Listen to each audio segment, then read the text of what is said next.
a la hora que tú digas. Gracias, doctor. Pues le comento, doctor Enrique Montes Páramo, esta es una sesión que organizamos por parte del Hospital General de Zona de Oaxaca, del Instituto Mexicano del Seguro Social, y pues tratamos de invitar a diferentes personalidades, como es el caso de usted ahorita, del doctor Enrique Montes Páramo. Él es cirujano, médico cirujano, cirujano podiatra y se encuentra en Torreón, Coahuila, ¿es correcto? Afirmativo, sí, claro. Y pues él tiene una amplia experiencia dentro de lo que es las órtesis y las descargas plantares y le pedí que por favor nos hablara sobre este tema. También es miembro y ha sido funcionario dentro de la Asociación Mexicana de Pie Diabético y actualmente tiene su clínica de heridas y pie diabético allá en Torreón. Pues muchas gracias, doctor, por haber aceptado la invitación y pues adelante. Muchas gracias, doctor Fernando. Muchas gracias por la invitación y también vamos a platicar acerca de este aspecto de las órtesis y descargas plantares. Y tenemos buen audio. ¿Me escuchan bien todos? Todo bien, doctor.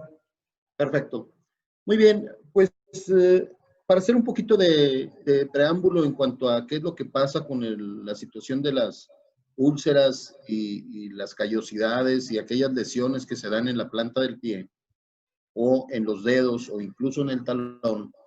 Todos sabemos que el problema de la diabetes, al mantener una hiperglicemia muy sostenida y los daños que se llegan a generar, sobre todo a nivel de neuropatía diabética, al final de cuentas lo que hacen es una modificación de la arquitectura del pie. Aquí ya estamos hablando de factores biomecánicos, donde también la disminución del colchón plantar, la carga excesiva de los puntos de apoyo, y si a esto le sumamos la fricción, el microtraumatismo, esto es la aplicación de fuerzas de los pasos, por ejemplo, que se van dando las fuerzas en los puntos que ahora van concentrando la presión a un punto, generan un proceso inflamatorio de la piel que a su vez produce una respuesta como la hiperkeratosis. Y esta hiperkeratosis no es otra cosa más que las callosidades que se van formando. Y esto ya es un aviso de que las cosas no están bien, de que la situación ya se está generando, hay una agresión constante a la piel. Termina, si esto no se modifica, termina por romperse y generar una úlcera, la cual se infecta y genera lo que llamamos el mal perforante plantar o el inicio de un proceso infeccioso en el pie. Entonces la hiperpresión, la aplicación de fuerzas en una parte de la piel o la fricción misma que se va dando, van a condicionar la formación de estas úlceras en los pies diabéticos. Y miren ustedes esta fotografía.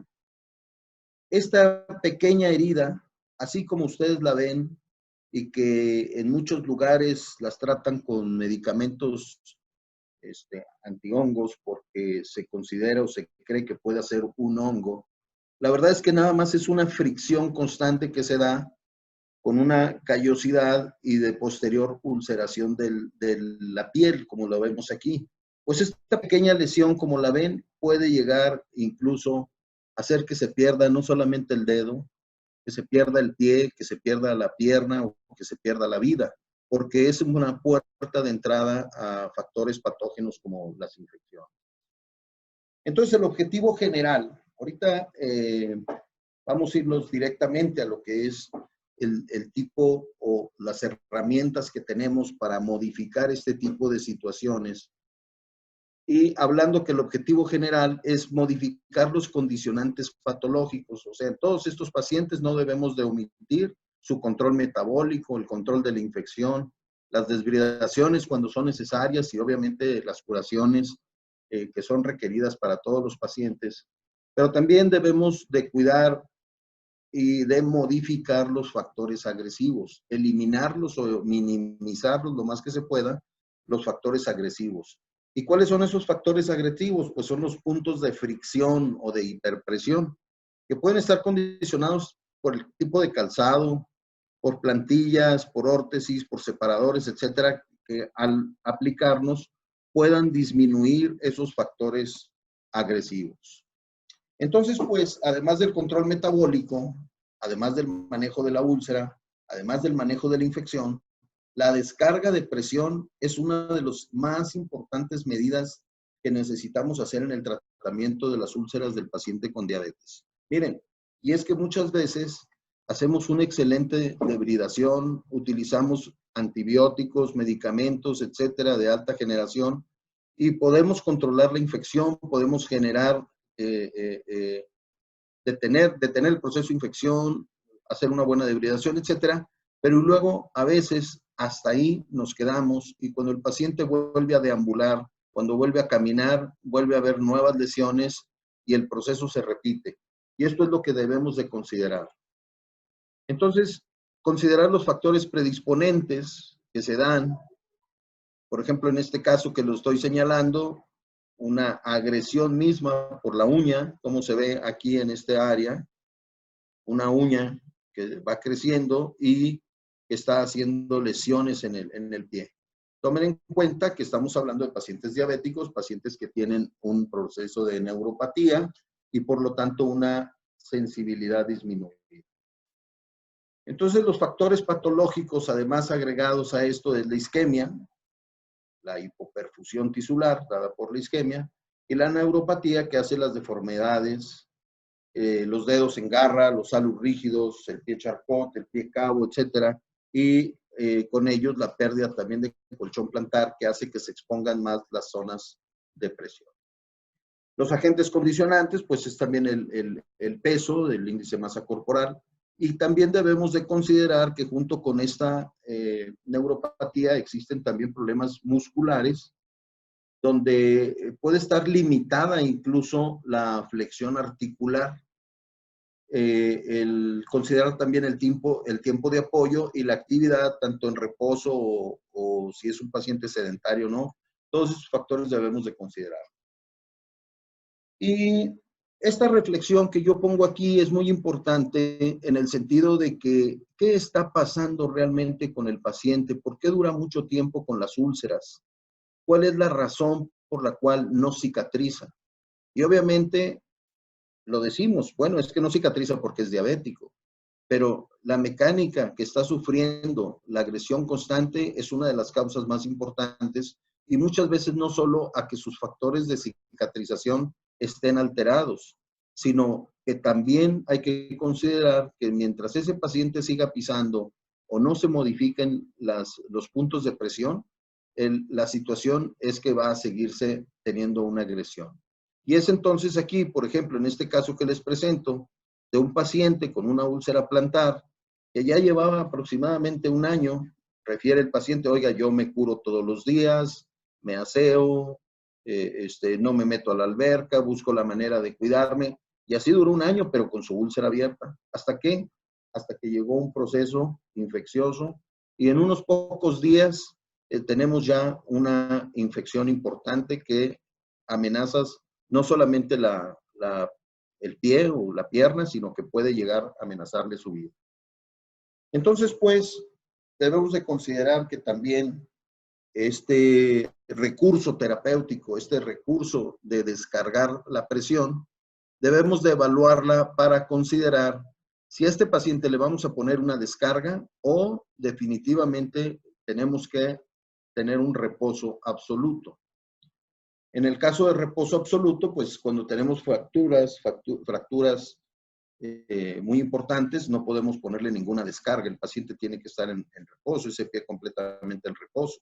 Cuando tenemos un proceso activo como un absceso, una infección, no podemos pensar en descargas. Tenemos que primero resolver el factor infeccioso. O bien, cuando hay heridas muy amplias del pie o cuando hay una alta posibilidad de hacer una descarga en una parte del pie y trasladar ese punto de apoyo hacia otro lado donde se nos va a hacer una nueva lesión. Y por supuesto también que en el pie Charcot agudo. Y quiero hacer mención aquí en este caso del pie Charcot agudo porque tenemos que considerar que el pie Charcot agudo, que a veces nada más el pie está con edema, está caliente, a veces con eritema, es el mejor momento en el que si lo ponemos en reposo, ese pie va a involucionar su proceso agudo y muchas veces no sufrir la consecuencia que todos conocemos con el Charcot ya de grados avanzados, como inclusive esta radiografía que estamos viendo ahí. Entonces, pues volviendo al tema de las descargas podemos usar las descargas inmediatas. Eso es, descargas que podemos hacer incluso en el mismo consultorio, que se pueden llevar unos minutos nada más en elaborarlas y no permitir que el paciente dé un paso más o que se siga lesionando, y que son las órtesis de silicona blanda y las plantillas de fieltro, que esas las podemos recortar, hacerlas en 5 minutos, podemos hacer esto. O bien plantillas temporales que ya a veces requieren del apoyo de un ortesista, y algunas otras como la bota de contacto total, que es un gold estándar en la descarga plantar y que también debemos de considerarlo. Las botas removibles que existen ahora, las botas neumáticas o de tipo Walker, que son también para uso temporal, y las definitivas en las cuales se pueden hacer plantillas definitivas ya de materiales más rígidos o más resistentes, de más larga duración, o también la cirugía correctiva o la cirugía de mínima invasión, que cada vez está teniendo más auge en México y tener más pacientes que pueden tener acceso a este tipo de cirugías mínimamente invasivas y que se pueden hacer las correcciones de las descargas. Entonces, pues dentro de estas alternativas de descarga no es lo mismo trabajar una descarga con los dedos, con una descarga a nivel plantar y una descarga a nivel de talón. Para ello vamos a ver diferentes tipos que podemos utilizar en este tipo de descargas. Pero quiero aquí interponer un poquitito algo que a veces no le damos la importancia suficiente, como es este proceso de callosidad. Miren ustedes, los callos aparentemente inocuos o aparentemente que salen por ahí, que a veces los tratamos con una lima o buscamos la manera de irlos rebajando, etcétera. La verdad es que este es un aviso, es una pedida de ayuda del pie para que nos fijemos en él y podamos evitar lo que sigue, ya que estas callosidades son el reflejo de una inflamación crónica y por lo tanto una respuesta con hiperkeratosis. Miren, las callosidades preceden en un 82.4% a las úlceras de pacientes con diabetes. Entonces, pues, todos los pacientes con callos, seguramente, y que son diabéticos, seguramente nos van a hacer una úlcera en el tiempo que está por venir. Y ya desde ese momento los podemos evitar. También un paciente con hiperkeratosis y neuropatía tiene 11 veces mayor riesgo de sufrir una úlcera y hasta 56 veces si ha sufrido una lesión previa en el mismo sitio. O sea que el proceso se puede repetir. Muchas veces hacemos para aliviar esta presión lo que llamamos el corte laminar, rebajar el callo, y con esto podemos ciertamente disminuir incluso casi hasta el 30% de la presión que se ejerce, o bien si esto lo hacemos en forma combinada, disminuyendo lo que es la hiperpresión con la laminectomía, la combinamos con alguna plantilla, podemos incluso rebajar hasta el 54% de la presión. Pero no es suficiente, porque estas callosidades van a regresar. Entonces, como una medida preventiva momentánea puede funcionar, pero no para estarlas repitiendo constantemente, sino que de ahí se tiene que pasar al siguiente plan, que es unas descargas completas. Entonces, el riesgo de infección elevada es muy importante considerarlo, sobre todo en aquellas personas que no manejan bien este tipo de laminectomías. Bien, ahí puede empezar una infección, por lo tanto debemos de tener mucho cuidado cuando se hace este tipo de procedimientos. No deben de hacerse en casa, debe de hacerse por personal sanitario entrenado. volviendo otra vez a las descargas digitales, las órtesis de silicona blanda son una medida que nos pueden ayudar para dar una respuesta rápida. En 10 minutos podemos hacer una órtesis de silicona blanda y estas consisten en polímeros que son moldeables, son de diferente densidad. Incluso la densidad la podemos manipular nosotros, haciéndolas un poco más blandas, de acuerdo a lo que requerimos con la cantidad de catalizador que se aplica. Y nos ayuda mucho para disminuir o corregir las alteraciones de presión en los dedos o en elomas interdigitales. Estas son hipoalergénicas, resisten a la esterilización en húmeda, son hidrofóbicas, no se les agrega el agua y no son adherentes y tienen resistencia a hongos y bacterias. Son perfectamente anatómicas, esto es, van a tomar la forma, el dedo, el espacio interdigital viene siendo prácticamente el molde que vamos a utilizar y va a quedar perfectamente bien hecha en forma anatómica, de tal suerte que vamos a tener una menor fricción y una buena descarga de este tipo de aplicaciones. La silicona blanda la podemos usar para dedos en martillo, para halos rígidos, elomas interdigitales o bien separadores posquirúrgicos.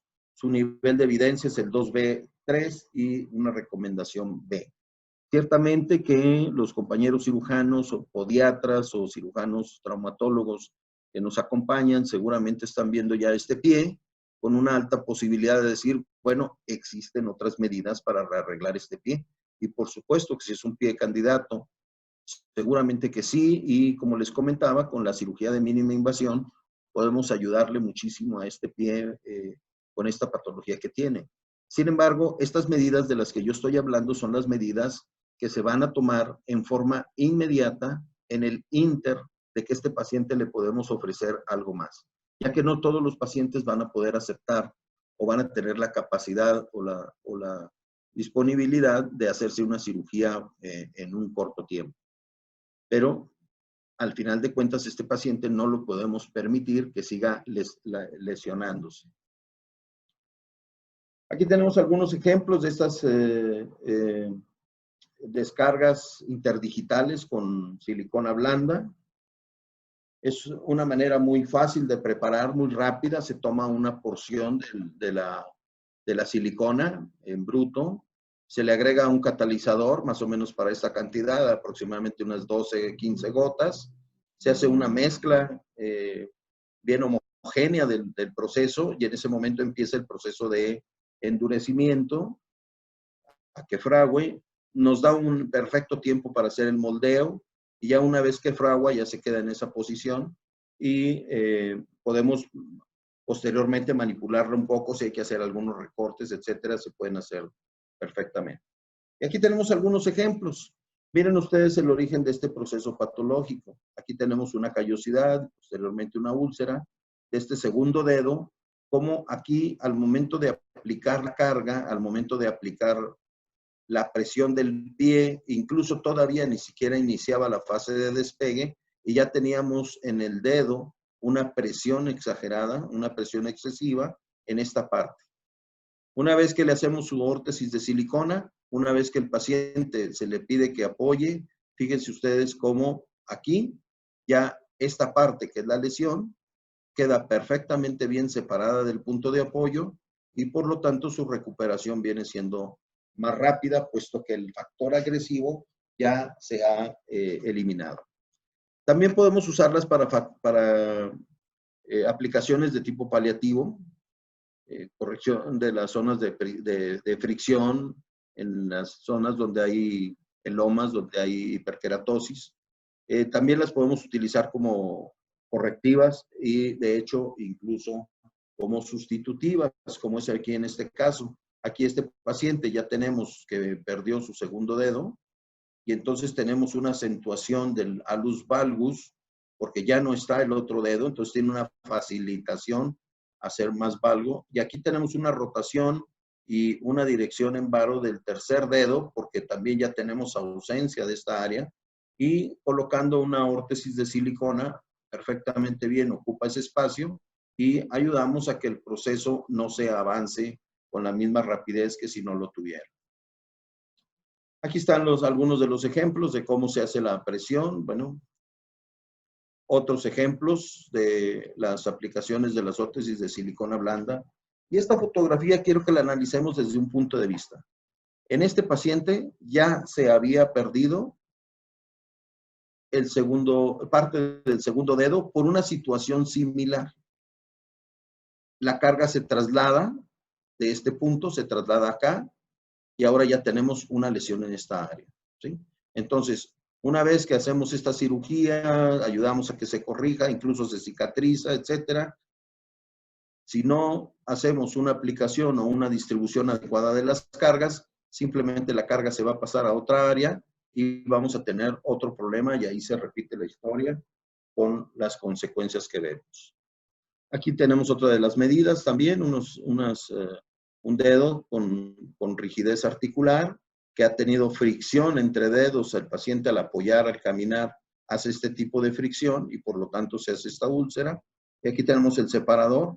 Esta área la utilizamos para que se fije, para que no se caiga. Y aquí tenemos este moldeo donde se encuentra la úlcera interdigital y su corrección posterior. Aquí tenemos otros ejemplos del uso de la silicona, otros más. Este en el primer dedo, aquí tenemos un alus rigidus. Aquí no hay una dorsiflexión limitada del primer dedo y por lo tanto una hiperpresión en la fase de despegue con esta consecuencia de una hiperkeratosis que si continúa se va a ulcerar. Y aquí tenemos la órtesis de silicona elevando el área problema y su recuperación rápida, ¿sí? Aquí otros ejemplos. En caso de las úlceras plantares, también tenemos una manera de hacerle descarga, ¿sí? Como en este caso, que vemos aquí en una úlcera de la cabeza del primer metatarsiano a nivel plantar, muy frecuente y que estaba previamente ocluida o tapada por una callosidad. Cuando se retira la callosidad vemos que existe una úlcera franca dentro o en la parte de la callosidad.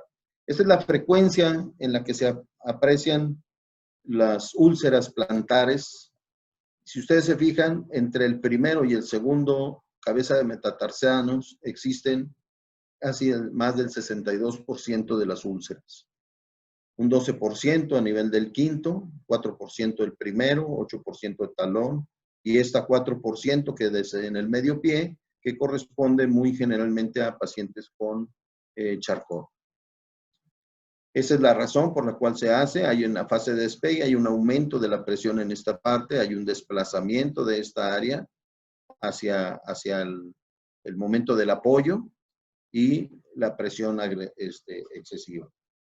Este tipo de descargas plantares también son muy económicas, tienen una capa autoadherible, son escalables, o sea, esto es, se puede poner una capa sobre otra para aumentar la altura en la cual se requiere, se pueden recortar muy fácilmente y permiten la deambulación en casos especiales donde se pueda, como este paciente donde los puntos de hiperpresión en este caso los vamos a aliviar y el paciente puede tener una cierta actividad. No lo vamos a permitir que camine bastante, pero sí cuando menos puede tener algo de apoyo mientras que se recupera de su. Aquí tenemos esta otra en el caso de un pie Charcot y las descargas de fieltro que tienen un nivel de evidencia 2B, 3, con una recomendación B, pueden ser de 6, 8, 10 milímetros.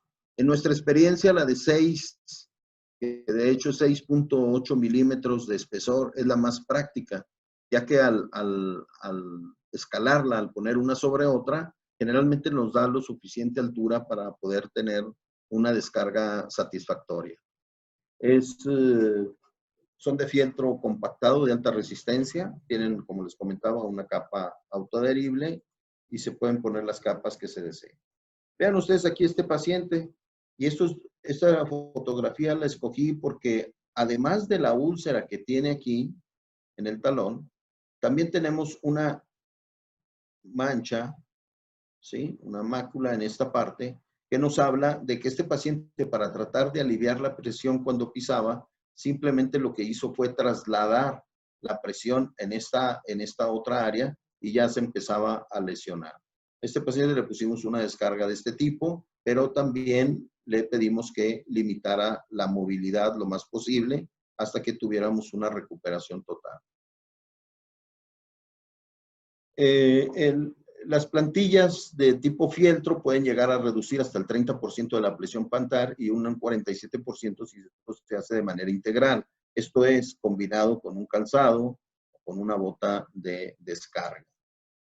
Aquí tenemos el caso de un Charcot. Y esta gráfica se las pongo a ustedes porque esta es la manera de cómo se comporta una plantilla de fieltro.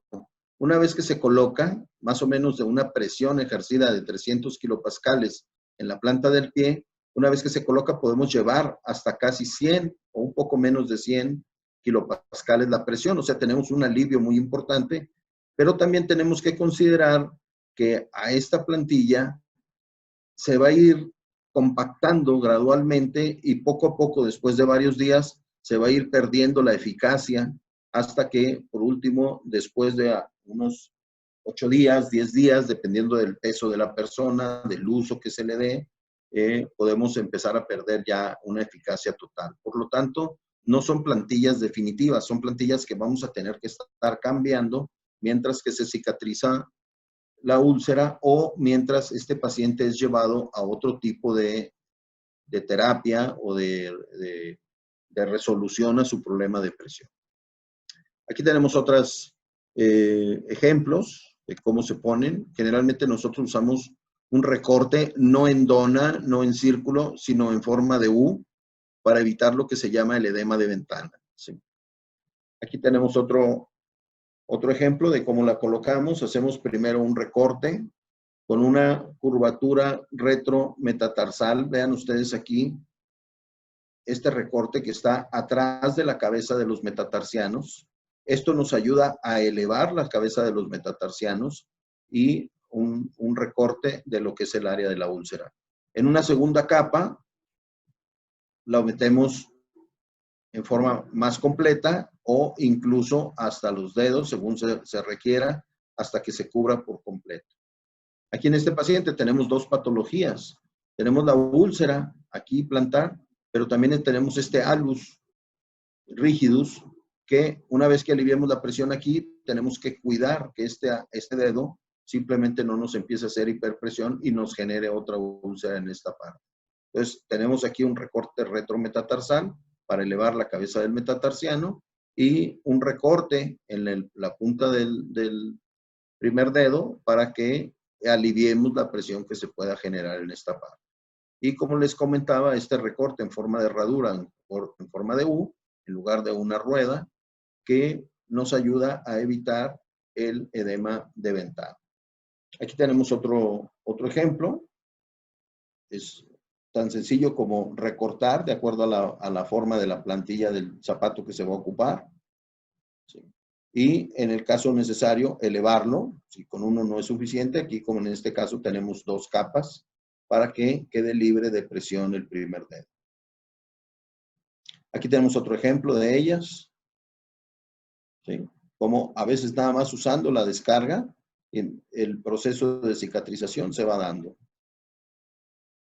Este caso es de un paciente muy inquieto que no lo podíamos poner en reposo, el paciente bastante inquieto. Utilizamos terapias combinadas incluso para poder disminuir lo más que se pudiera de carga, la descarga de fieltro, y nos apoyamos también con una bota tipo Walker, en este caso con un sistema de presión negativa para la cicatrización. Este caso, también muy importante, que les quiero mencionar, es que en muchos de nuestros pacientes, cuando podemos, los ponemos a hacer deambulación temprana.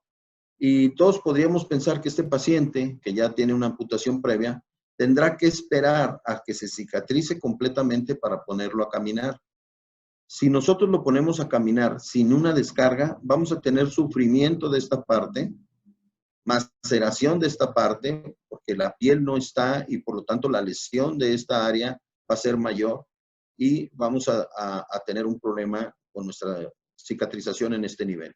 Sin embargo, si a este paciente le ponemos una descarga, como en este caso le ponemos una descarga de fieltro, le permitimos una deambulación limitada, ¿sí? Pero al final de cuentas lo ponemos a caminar un poco, veamos cómo no existe ninguna lesión después de varios días de caminar, no existe ninguna lesión nueva y eso nos permite darle la ventaja de una deambulación temprana para que el paciente se mantenga con una actividad mínima, con limitaciones, sí, pero al menos algo de movilidad. Cuando nosotros utilizamos o pensamos poner una descarga de fieltro, hay que considerar la masa corporal. Necesitamos considerar el peso del paciente. Si es un paciente que tiene mucho peso, la descarga le va a durar muy poco, o bien puede moverse incluso y perderse el efecto de descarga. También tenemos que considerar la movilidad articular y su actividad, si le vamos a permitir actividad o no a este paciente. Otro tipo de plantillas son las plantillas de descarga atómicas, que ya son más de tipo momentáneo o que se usan ya de más tiempo. Y las otras descargas, como este zapato tuvo una época en la que todo el mundo andábamos buscando zapatos de este tipo para poder ayudar al paciente, ya sea con una descarga anterior o posterior, dependiendo del tipo de úlcera. Sin embargo, en mi experiencia les voy a comentar, estos zapatos casi no los usamos. Es muy raro el paciente que lo indicamos. ¿Por qué? Primero, porque estamos considerando que los pacientes con estas úlceras son, la mayoría de ellos, pacientes de edad avanzada y con neuropatía. Y hay que imaginarse ustedes que esta área, esta elevación que tiene aquí, vuelve al paciente una pisada muy inestable y una facilidad para las caídas. Entonces, no es, desde mi punto de vista, una buena herramienta. Quizás para pacientes jóvenes o para algún otro tipo de patologías pueda servir, pero cuando nosotros utilizábamos esto en los pacientes no nos daban la descarga real que necesitaban. La bota de contacto total, que es un tema muy importante, muy interesante, muy completo, porque al final de cuentas es el estándar de oro para las descargas. Es una bota que se puede hacer de yeso o es una bota que se puede hacer de fibra de vidrio, pero que ya requiere de una técnica, que hay que dominar la técnica. Hay 14 pasos diseñados para esta técnica y que de alguna manera podemos hablar de ella o hacer un taller. De hecho, pueden estar contemplados en los talleres de las diplomados que están por hacerse y que de alguna manera podemos ser un poquito más explícitos para dar lo que es los diferentes pasos que deben de llevar este tipo de descargas, como es la bota de contacto total, ¿sí? Obviamente también tiene sus complicaciones como dolor, eritema, dermatitis, úlceras o la misma infección que hay que cuidar. Por eso las botas de contacto total hay que removerlas al principio, pronto, sobre todo si el paciente tiene úlceras, porque necesitamos revisar que el paciente no se infecte. No es una bota que le ponemos y ya se queda ahí, ¿no? Entonces hay que cambiarlas con cierta frecuencia. Generalmente al principio, los 3 o 4 primeros días. Posteriormente se pueden cambiar, darle un poquito más de tiempo, sobre todo si es un charcot que no tiene úlceras, un charcot agudo, pues no podemos incluso llegar a dejar hasta 15 días este material. Estos son los pasos que se requieren para hacer una buena descarga con una bota de contacto total. Actualmente las he usado poco, aunque lo hemos puesto muchas botas de contacto total aquí en la unidad. Actualmente las hemos usado poco con el advenimiento de las botas tipo Walker o botas neumáticas que nos permiten hacer un poquito más práctico y más rápido el intercambio o las curaciones que se tengan que hacer. Pero también la bota Walker tiene una desventaja. Y esa desventaja de las botas Walker es que el paciente se las quita. Y obviamente al quitársela, pues se pierde el efecto de descarga. Entonces tenemos que convencer bien al paciente de que la debe de usar, ¿sí?, para que no se pierda ese efecto. Esas son las botas Walker.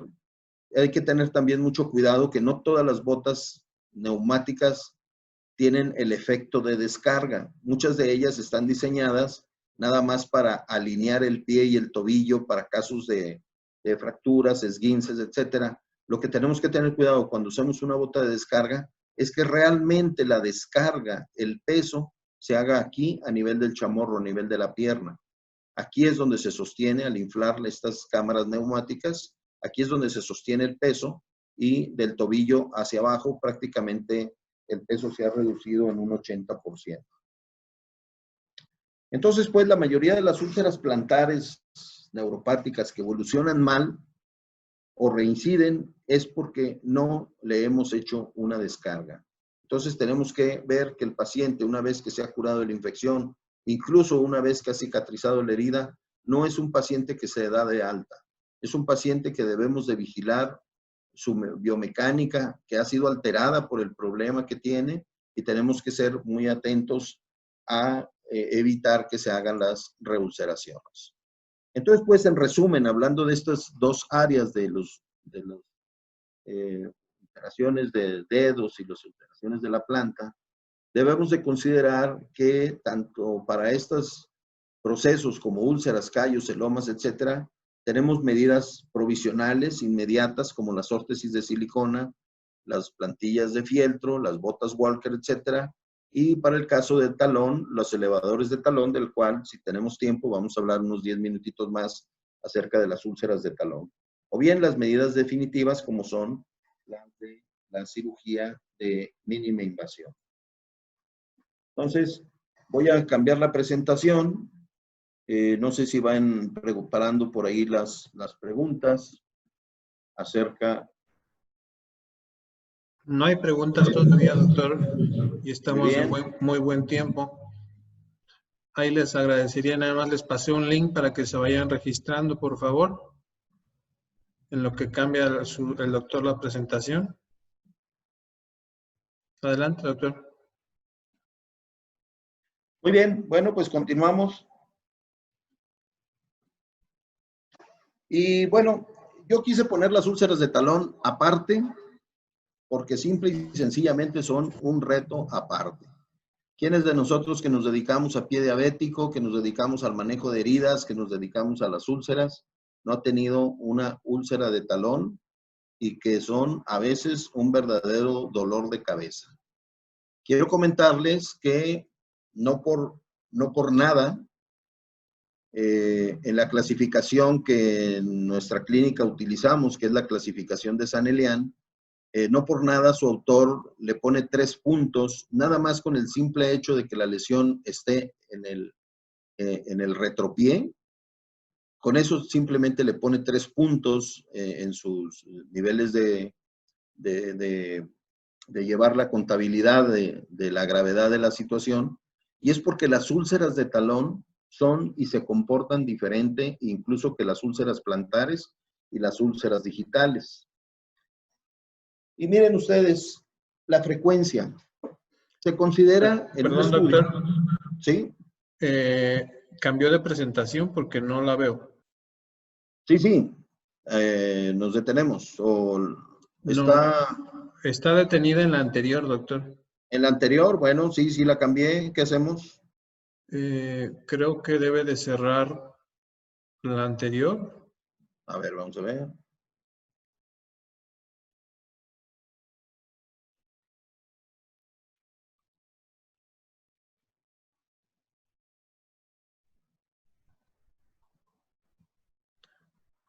Me dice que debe de seleccionar otra vez compartir pantalla para otra nueva pantalla. Ok. Vamos a cerrar esta para que...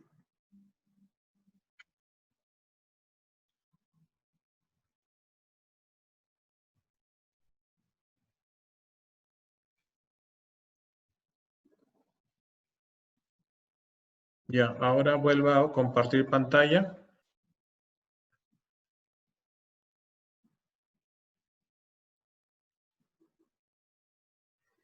A ver ahí.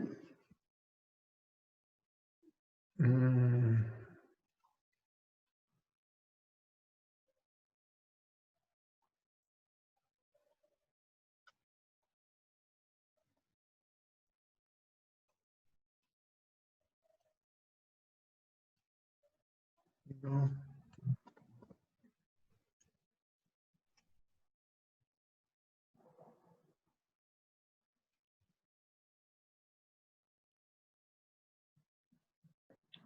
Bueno, vamos a ver si podemos compartir ahí.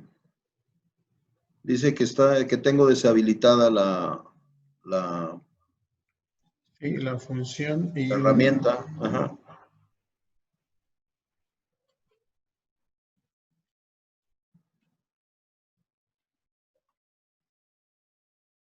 A ver, Alondra, ven.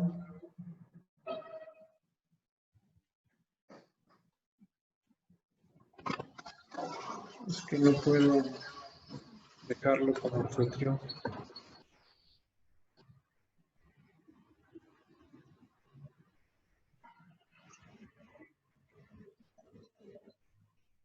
Ya, doctor.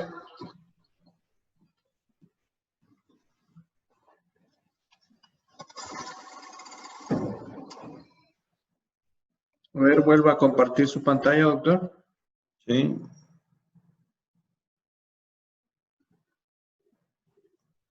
Ahí estamos. Ya se ve, doctor. Adelante.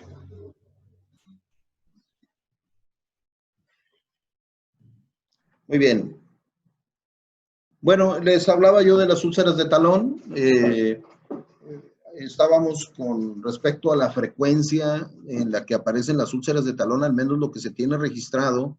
Y en un estudio tenemos aproximadamente que son el 30% de las úlceras de presión, pero antes de que se hace una úlcera de presión, tenemos lo que se llama lesión de tejido profundo.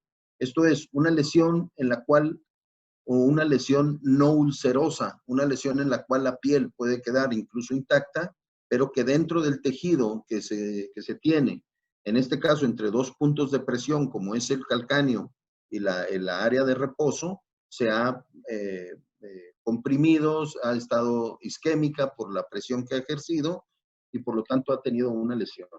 Y vean ustedes, no es una cantidad pequeña hablar del 30% de las úlceras por presión y el 40% de las lesiones de tejido profundo, porque estamos hablando aquí nada más de las úlceras de los pacientes sensables, o sea, los pacientes de hospital y que exprofeso fueron estudiados para esto. Muchas patologías, muchos pacientes que han tenido un proceso de tener un reposo prolongado en cama, un estado de coma, un paciente con una fractura de cadera, un paciente que ha tenido que tener un tiempo prolongado, puede hacer una úlcera por presión o una lesión de tejido profundo y en el expediente simplemente ni siquiera aparecer porque paciente dado de alta por recuperación, etcétera, pero puede salir a casa con una lesión ya de tejido profundo o una úlcera y esos simplemente no han sido sensables, además de las úlceras que se presentan en la casa de los pacientes. ¿Y por qué es diferente una lesión del pie, de la planta o de los dedos a una úlcera de talón? Y esto es generalmente porque los dedos tienen el talón, perdón, tiene una situación más vulnerable cuando se encuentra en reposo. Y esto es dado a que el tejido blando generalmente es más delgado incluso que la planta del pie, que es más gruesa. Su capilaridad está disminuida, por lo tanto tenemos una menor perfusión y el ángulo de prominencia del calcáneo es más aguda incluso que la del sacro, ¿sí? Y eso nos ayuda a que la presión se ejerza de una mayor forma, sobre todo en estos pacientes que al tener una menor superficie de apoyo, tenemos una mayor presión y por lo tanto una facilidad a que esto se llegue a ulcerar.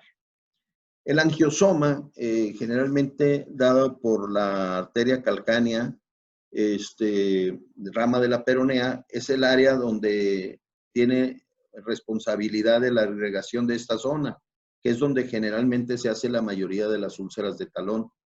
Entonces, en pacientes diabéticos donde tenemos una disminución de la perfusión de la peronea, obviamente vamos a tener un angiosoma con una perfusión disminuida y una mayor vulnerabilidad.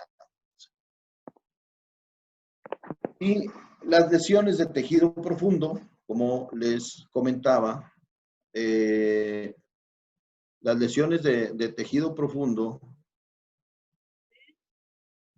son unas lesiones que se forman con la piel intacta, donde hay 3 niveles que tenemos que considerar y son de acuerdo a cómo se va presentando esta lesión.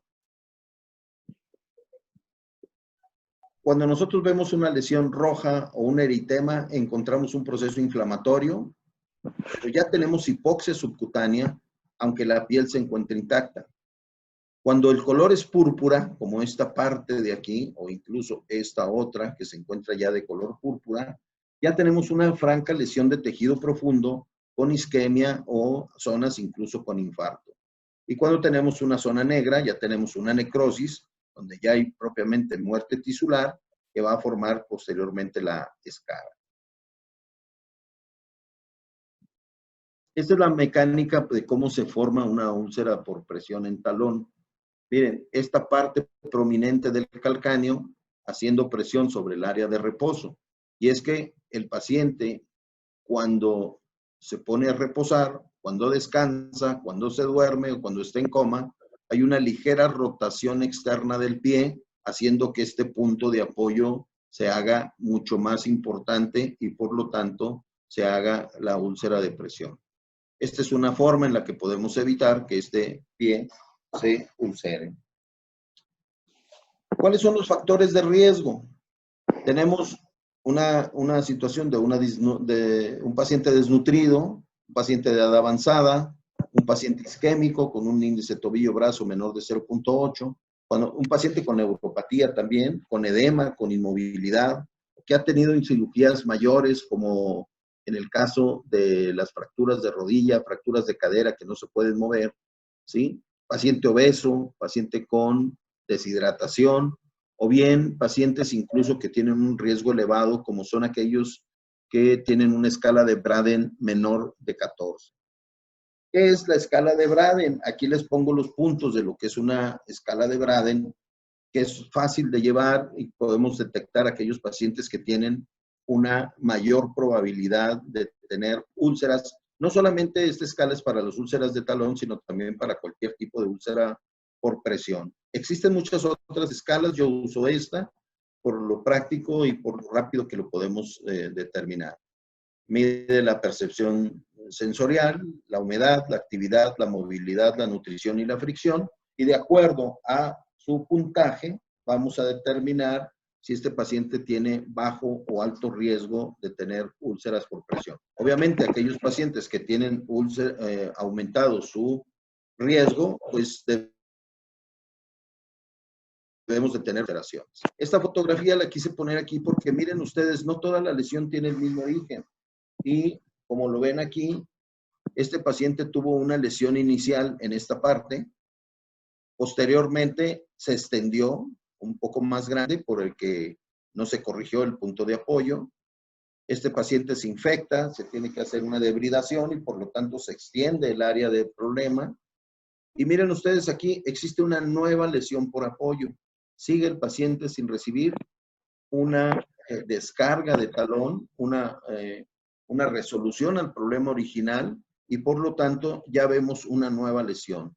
Y por último, pues una extensión mayor porque se infecta de nuevo y porque ya tenemos una área mucho más grande de aquella que empezó con una lesión de tejido profundo incipiente.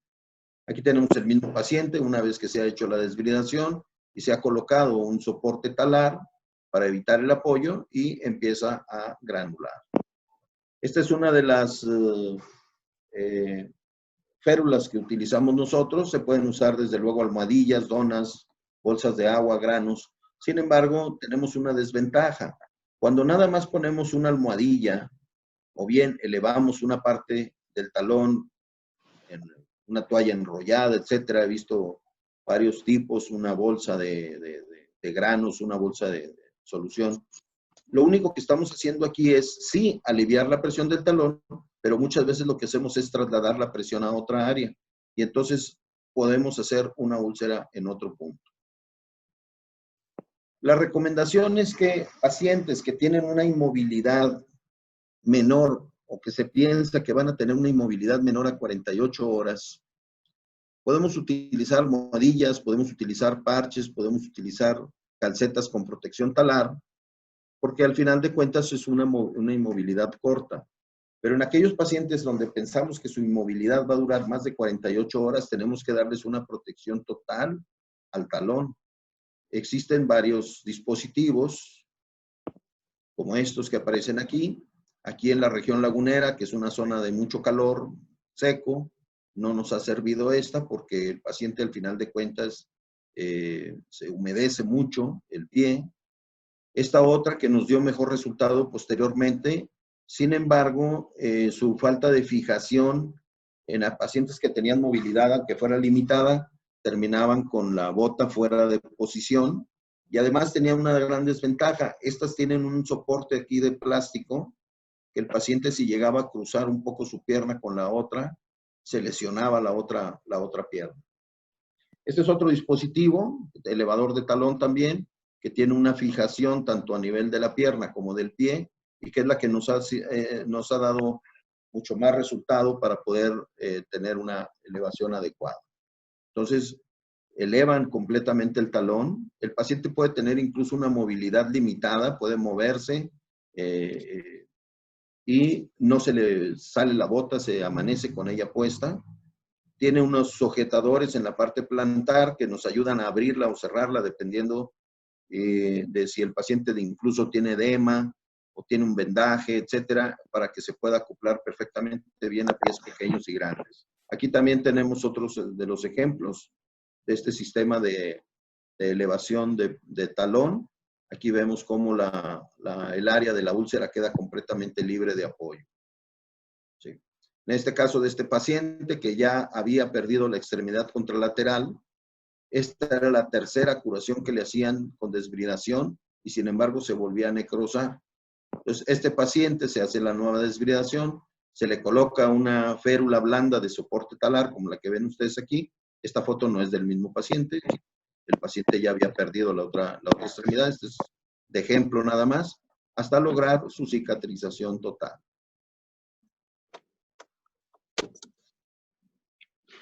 Este otro ejemplo también que lo quiero mencionar es en el sentido de esta paciente. Miren, estamos hablando de úlceras de talón y aquí no tenemos ningún problema talar, ¿sí? Había perdido su primer dedo, es una cicatrización que, pues después de la desbridación, que como se ve tuvo que ser muy amplia, pero lleva una excelente granulación con una epitelización. Parece que las cosas van por buen camino. Sin embargo, en el avance de su proceso empezamos a ver que tenemos un problema aquí a nivel del talón, ¿sí? De tal grado que le pedimos al paciente que apoyara su pie en su forma de cómo se encontraba reposando, y esta era la posición que el paciente usaba para descansar. Y vean ustedes la lesión que se está generando aquí. Hacemos una debridación, le ponemos esa descarga talar y empezamos a tener ya granulación en esta otra forma. Este es otro ejemplo de un paciente con una simple lesión de tejido profundo. No tenemos fotografías anteriores. Esta es la primera que nos proporcionó el paciente, que se había tomado la foto.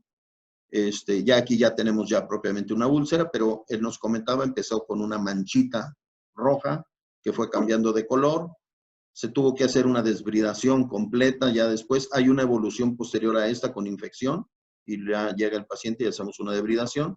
Y posteriormente las siguientes fases de cicatrización hasta su recuperación total. Entonces, pues, todos los pacientes postrados en cama deben ser evaluados para riesgo de úlceras. Pueden utilizar la escala de Braden o la que mejor les da, pero no deben de omitirse. de tal suerte que la mayoría de las lesiones de talón en pacientes postrados son previsibles y prevenibles, y ningún paciente en hospital debe de complicarse con una úlcera de talón. Les agradezco mucho la atención a todos los participantes y desde luego tienen ahí mis datos, mi correo electrónico, por si gustan complementar algo de la información en lo que les pueda servir. Y desde luego, pues, si gustan, hay algunas preguntas. Creo que ya andamos un poquito recortados de tiempo, pero estamos a la orden.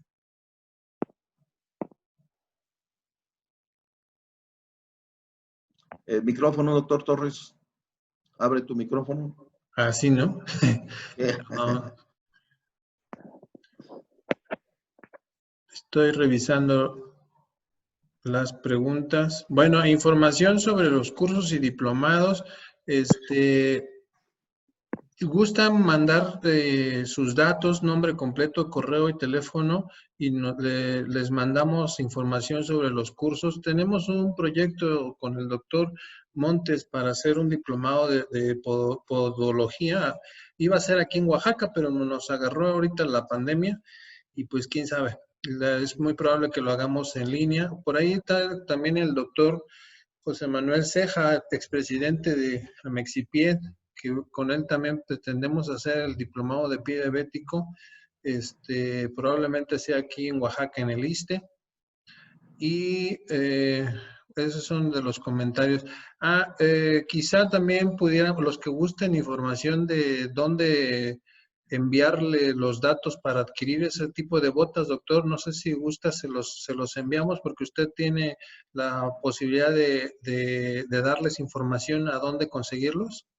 Sí, desde luego, la casa comercial que los vende, pues los pongo en contacto con ellos para que directamente puedan comercializar el producto, ¿no? O preguntar por él, desde luego, sí. No los tengo yo aquí a la mano ahorita el dato comercial, pero si mandan correo o algo, por supuesto que les mando los datos de dónde puedan conseguir esos productos. Perfecto. Les insisto nuevamente, por favor, ahí les mandé un link de un Google para que nos hagan el favor de dar sus datos para la lista de asistencia. Doctor Ceja, si sigue por ahí, no sé si quiera hacer alguna aportación.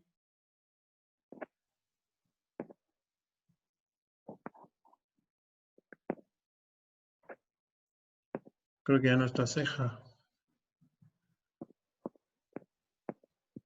Hay varios que ya manejan las descargas, como José Bernardino, que está por ahí, creo que en el Istmo, si no más me acuerdo, Bernardino.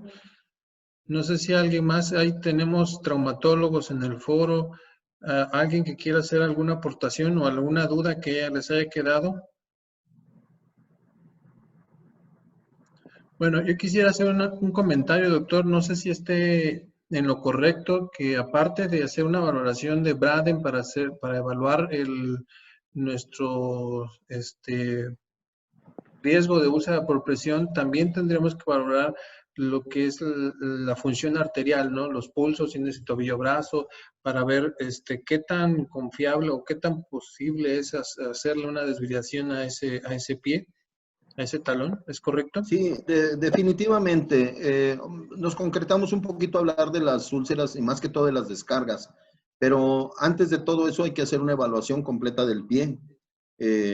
Normalmente, bueno, en mi experiencia, yo tengo ya casi 10 años utilizando la clasificación de San Elian, una clasificación muy completa que me permite una rápida evaluación, muy hecha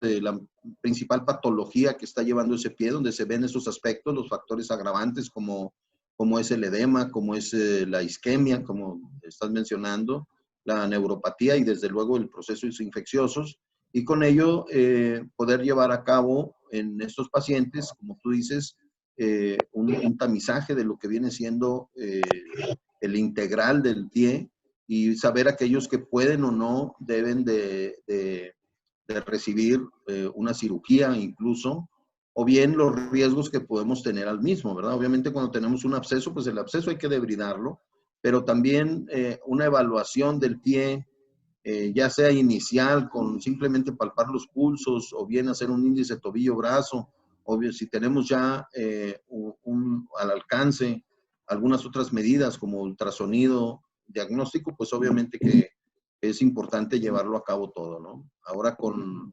desde el punto de vista neuropatía que podemos tener o ya tenemos al alcance el Sudoscan, es una detección propiamente o para hasta incluso medir el flujo, no flujo, sino más bien la transmisión neuronal de las fibras pequeñas, que nos puede anticipar incluso a muchas patologías del pie, ¿no? Entonces sí, definitivamente el estudio integral del pie es muy importante. Yo, bueno, como les comento, en mi experiencia estamos utilizando la clasificación de San-Elián para pues, tener una mejor información rápida, ¿sí? De lo que es el pie diabético integralmente. Una pregunta de Talina Angón, ella es terapeuta ocupacional. En caso de tener un paciente de bajos recursos que no pueda pagar una bota, me imagino que dice, por ejemplo, Sí, o doctor. un aditamento, ¿qué es más recomendable debido a que me comentaban las donas o bolsas de semillas ya no se usan? Bueno, no es que no se usen, lo que pasa es que hay una cosa, mira, si el paciente no se mueve para nada, pues simple y sencillamente la descarga no se va a mover tampoco. También lo que tenemos que considerar es que el área en la que nosotros la aplicamos, si, podemos nada más trasladar la presión del talón, trasladarla al tercio inferior, cara posterior de la pierna, que es donde se encuentra prácticamente el tendón de Aquiles, y que muchas veces lo que hacemos es trasladar la presión a esa área y generar un proceso ulcerativo también en ese punto. De tal suerte que las descargas deben de ser amplias, por ejemplo, en este caso, deben de abarcar prácticamente toda la pierna, porque así aumentamos el área de descarga y obviamente disminuimos el punto de presión. Por eso es muy importante que tengamos nosotros esa visión. Pero si el paciente tiene una movilidad, aunque sea limitada, en el curso, mientras el paciente está con la familia vigilándolo y el paciente despierto, pues seguramente va a estar cuidando su talón o su área, de que no tenga un apoyo y de que no se esté lastimando. Pero ¿qué pasa en el momento de dormirse? El paciente se duerme y el organismo o el cuerpo va a acomodarse de la mejor manera y muchas veces es precisamente apoyando de nuevo la úlcera en donde se encuentra la lesión. Y la almohadilla pues simplemente a veces aparece en el suelo, ¿verdad? Porque la mueve, la avienta, etcétera, y vuelve a caer nuevamente en el punto de apoyo. Hay que considerar que cuando la piel está intacta y está sana, puede aguantar y aguanta bastante. Pero cuando ya tenemos una lesión pequeña, aunque sea de lesión de tejido profundo o una úlcera, no necesita muchos minutos de apoyo para que se siga lastimando, para que aumente el problema, ¿sí? Pero desde luego que se pueden usar, ¿no? Sí las podemos seguir usando, pero generalmente lo que observamos en ese tipo de casos es que no son tan efectivas como quisiéramos, precisamente porque se mueven o bien la descarga no se hace en su totalidad o se traslada el punto de apoyo. Bien, doctor. A lo mejor para complementar, en las hiperkeratosis hay que retirar toda la hiperkeratosis porque la herida va a avanzar de afuera hacia adentro. ¿Es correcto? Sí, la hiperkeratosis les comentaba que es un aviso, es una señal, es una pedida de ayuda del pie, nos está hablando, nos está gritando, nos está pidiendo ayuda. Y si nosotros hacemos nada más quitar la hiperkeratosis, estamos aliviando la presión, ciertamente, aproximadamente un 30% de la presión. Pero si nada más quitamos la hiperkeratosis, el problema de origen no se está eliminando y por lo tanto va a volver a pasar, se va a volver a hacer la hiperkeratosis. Son los pacientes que están a veces cada mes yendo a que les quiten los callos o le limen los callos cada mes y medio.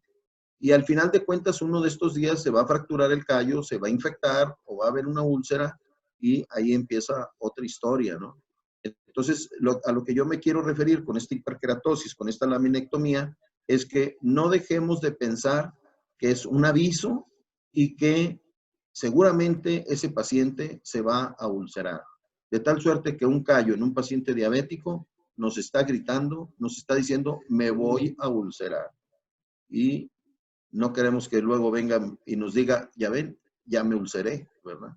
Entonces tenemos que leer ese mensaje que nos está dando el pie con esas hiperkeratosis y hacer las modificaciones necesarias. Hay que estudiar la arquitectura del pie, hay que estudiar la biomecánica del pie para ver cuál es la resultante, dónde está el punto de apoyo.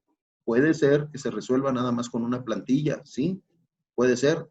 O puede ser que necesitemos también una modificación incluso de la arquitectura, ¿no? Con osteotomías, con otro tipo de recursos terapéuticos. Pero no podemos quedarnos con un paciente que hace una hiperkeratosis, simplemente nada más hacer la laminectomía, ¿verdad? Tenemos que darle seguimiento hasta que podamos resolverle su problema de raíz. Es correcto, doctor, gracias.